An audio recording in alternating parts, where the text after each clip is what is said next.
Could Miles Sanders drop balls in training camp, limit his playing time, especially on third down? And how is it going to affect the running back room overall? And last but not least, one preseason game left. Will we see the starters? This is Philly Talk with Philly Mike. Talking sixes in the bird gang, that's our life. Competition, we ain't scared, yeah, that's what we like. Win or lose, you know we showing up and we gon' fight. You see we strive for the sky every day that go by. And every single week we screaming fly, eagles fly. This is Philly Talk with Philly Mike, yeah. This is Philly Talk with Philly Mike, yeah.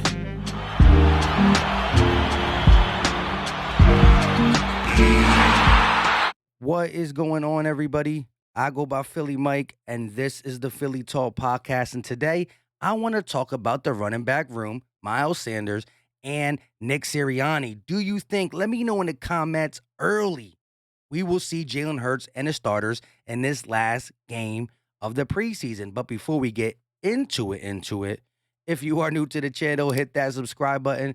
Do not forget to turn on post notifications if you haven't, so you know when we go live, drop content, all that good stuff. And be sure to hit that like button. It's greatly appreciated. The season's almost here, 20 days.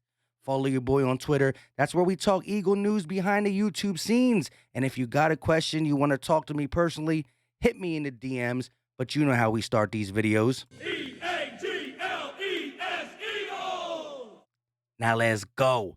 Let's start this off by quickly just saying happy birthday to a great man. This is basketball, but he bleeds green. If you do not remember when the Eagles won the Super Bowl, his reaction, it was legendary. A guy who got 5 rings already as a NBA player, 5 championships, to have that much passion and for another championship that you're not a part of, it just shows how deep Eagle Nation bleeds green. And he would be 43 years old today if he was still alive. Shout out to the late, great Kobe Bryant, 100%. Now, I want to get into Miles Sanders. And this is something he said about Kenneth Gainwell that is very interesting. When we talk about receiving backs, which Miles Sanders' rookie season looked like he was going to be legit. He didn't do it in Penn State, but when you saw the sample size, his rookie season, you were like, wow. I mean, he was catching 40-yard passes, 50-yard passes, running routes, doing a lot of things. And it's not that he can't do it because we already seen it. It's starting to get in his head. He's always over at the jug machine. He's trying. But you got to let it come natural. You can't overthink about these things. But this is what he had to say about Kenneth Gainwell, who could find himself a more predominant role, especially on third down, if Miles Sanders can't catch the ball. He probably has the best hands in the room. I'm not afraid to say that, said Sanders. He has very natural hands. He practices without gloves just to make it easier on him when he does put on the gloves. I like that. Just making me, meaning Miles Sanders, work 10 times harder. That is great. As we know, iron sharpen iron and all that good stuff. Miles Sanders keeps seeing the Eagles slide him out there on third downs, him catching balls, how he's doing it. Miles Sanders, even if he's the vet or not, got to take all that into account, but he has to start with his own mind. And that's why I think this right here is really good for him. He retweeted this, but Brian Westbrook was there, and Brian Westbrook had a lot of great things to say. I've watched this young man since he was at Penn State. He's only scratched the surface of what he will achieve during his career in the NFL. The time is yours. Ball out, booby, blah, blah, blah, Eagles, football, NFL, Eagles. I mean, their side note conversation had to be about receiving the ball. We know this guy can run the ball pretty well between the tackles, outside the tackles, be your home run hitter in the run game and the screen game. But what did Brian Westbrook do so well? He was one of them first receiving, running backs, doing all that extra stuff. And I know Miles Sanders had to hit him up with the, how did you get over some drops and this, that, and the third? And Brian Westbrook hopefully gave him some great knowledge. But I'm saying this is important. This is the way the NFL's going for running backs. You got to be able to catch out the backfield. And Kenneth Gainwell has hands. He comes out of the slot, the backfield, you name it, he can do it. And he's showing it in practice. Miles Sanders says he got the best hands. He hasn't played an NFL game. You see it. You know it. You put respect on it.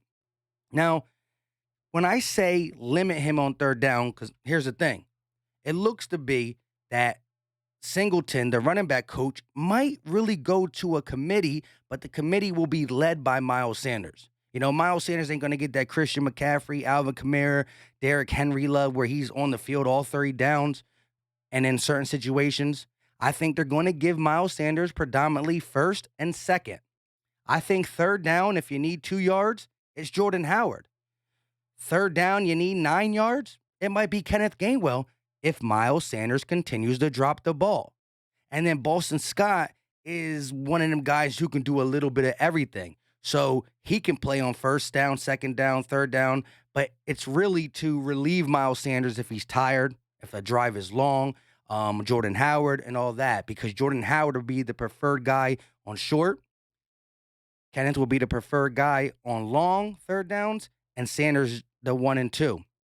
But again, for fantasy people, that's not going to be good for Miles Sanders, and he's not going to be able to get that 1,000 yards, and that affects him possibly getting a long-term contract with the Eagles and all that stuff.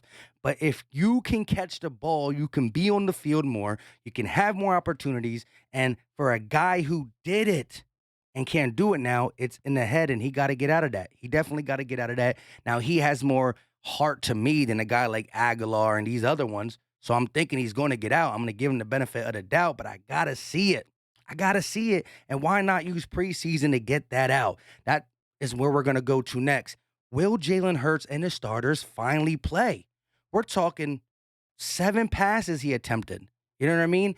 Chemistry and practices are different, even though I do think the joint practices, because you're not practicing against your team, you can set it up the way you want. You got guys who want to hurt, who want to get at you, because they're trying to make the team for the opposing team.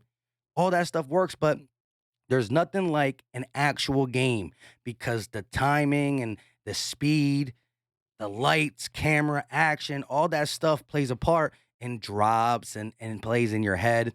And I would like to see the starters play.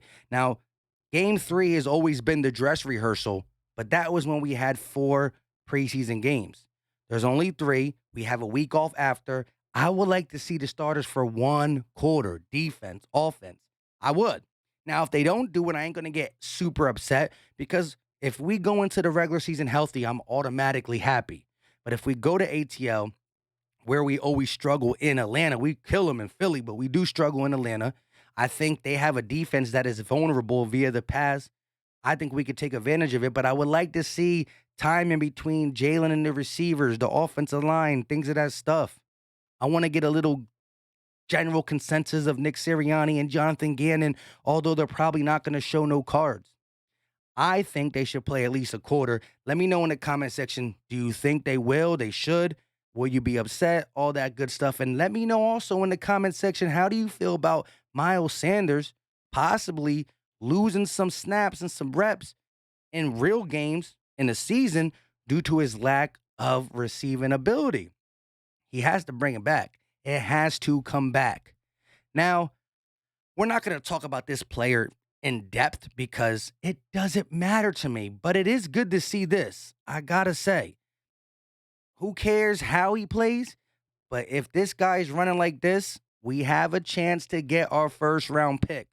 At the end of the day, he could go out week 2, 3 and get bang. It is what it is. But at least we see him coming back, possibly giving us a chance to get our pick. And I don't got to say his name. I don't got to say nothing but that, because that is all I'm concerned about. Whether he does good or bad, happy, sad, hey, it is what it is, I don't hate on people because they left us, but I'm not going to be going out my way to be like, hey, what's going on? You know what I mean? Just make sure you're healthy and I'm good. With that being said, leave all your thoughts in the comment section. Listen, fantasy football is back. We did the first Philly Talk Podcast Fantasy Football League last year. We had 10 or 12 players, I forgot. But everybody who was in the chat or in the fantasy league is in the group chat on Twitter. So y'all know whether you're watching this or not, I'm gonna hit you up in the group chat and we'll go. These are all channel members. Y'all are 100% able to play again if y'all want. $50 buy-in. Now, what I'm going to do is this. There's new channel members that I'm going to give the opportunity to play. Hopefully they're watching this. I'll put it in a couple more videos. Comment down, especially if you're a channel member, if you're interested. What I'm going to do is have another league. So if I get 10 more channel members that want to play, then I'll have that league of the first year guys, another 10, and I'll be in it with them. So it'll be 9 guys, me 10, or 11 guys, me being a 12th. And then once I figure out the channel members and get them situated, I'm going to try within these next couple weeks to see if I can throw it out there for the general public, the guys who still support me, even though they're not a channel member, but they always rock with your boy, and I greatly appreciate it, if we can do another league. So I might have 3 leagues. The first year guys in there are already filled up league, another league of channel members, and then another one. And if we don't fill up the second channel member league, then maybe I'll just cop a couple of the people who don't want to and be in it, but we'll figure it out. But channel members, I do got something cooking up for you guys that I think you're gonna like. With that being said, I go by Philly Mike, and this is the Philly Talk Podcast. It's gonna be good. Fantasy football, fantasy football. Also, one more quick thing. Last year I did a FanDuel league. That's every week you can pick a new team. Now that one is only like a $5 or $10 buy-in, and we can have 20, 25, 30. You know, we can have a lot of people, and it's cool because you pay $5, you get a chance to win $100 or $200. You know what I mean? $100 if we have 20 people. 5 times 20 is 100, and every week you pick your new team. So you know, it's not long, it's not season long. So we're gonna do that as well. And if you want in, listen, we got a couple weeks. We're gonna try to draw up some stuff. But the season long ESPN Fantasy, we did one last year. Shout out to Philly Fresh who won. But let me know. Let me know. I gotta figure this out. But the 10 or 12 people who are already in the league already, we good. We good. But I gotta figure out the next league and the next league and how many leagues I can have. I can't have too many, you know what I'm saying? But I talk too much about that. We are out.